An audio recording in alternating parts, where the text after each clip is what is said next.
মহান আল্লাহ রাব্বুল আলামিন মানুষকে সম্মানিত করেন, আবার কখনো কখনো মানুষকে অপমানিত করেন। আল্লাহ রাব্বুল আলামিন পবিত্র কোরআনে বলেছেন, ওয়া তুইজ্জু মান তাশা ওয়া তুযিল্লু মান তাশা ওয়া বিয়াদিকাল খায়র ইন্নাকা আলা কুল্লি শাইইন কাদির। আল্লাহ যদি কাউকে সম্মানিত করেন তখন সে সম্মানিত হয়, এটা আল্লাহর দান। কিন্তু কাউকে যদি অপমানিত করেন, লাঞ্ছিত করেন, কখন করেন? যার অনেক সম্মান হয়, অনেক মর্যাদা থাকে, এই জাতীয় লোক যদি অপমানিত হয়, সেটা কেমন না বিষয়টা? তো আল্লাহ যদি কাউকে অপমানিত করতে চান, প্রথমে আল্লাহ তাকে প্রচুর সম্মান, মর্যাদা, ঐশ্বর্য, ক্ষমতা এগুলো দান করেন।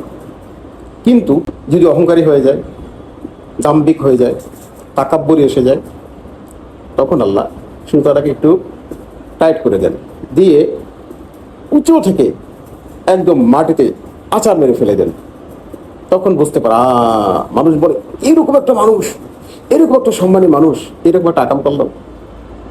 আসলে এর জন্য হয়, যখন সম্মান, ঐশ্বর্য, ক্ষমতা এগুলোর দম্বে যখন মানুষ অন্য মানুষকে গোড়ায় ধরে না, মানুষকে মানুষ মনে করে না, সম্মানিত ব্যক্তিকে সম্মান দেয় না, নিজেকে মনে করে অজেয়, তখন আল্লাহ রাব্বুল আলামিন ওয়া তুযিল্লু মান তাশাউ বিয়াদিকাল খায়র, তখন তার জন্য অপমান নির্ধারিত করে দেন আল্লাহ।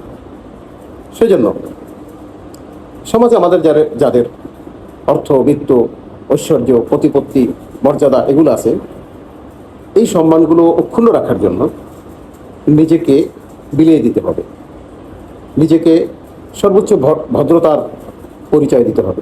সেটা যদি আমরা দিতে পারি, তাহলে পরে আল্লাহ রাব্বুল আলামিন এই সম্মানকে লম্বা সময় পর্যন্ত ধরে রাখার ধৈর্য আল্লাহ দান করবেন। নিজেকে অহংকারী কখনো করা যাবে না, অহংকারকে আল্লাহ পছন্দ করে না। ইন্নাল্লাহা লা ইউহিব্বুল মুতাকাব্বিরিন, মুতাকাব্বির যারা, অহংকারী যারা, দাম্ভিক যারা, এদেরকে আল্লাহ কখনো পছন্দ করেন না।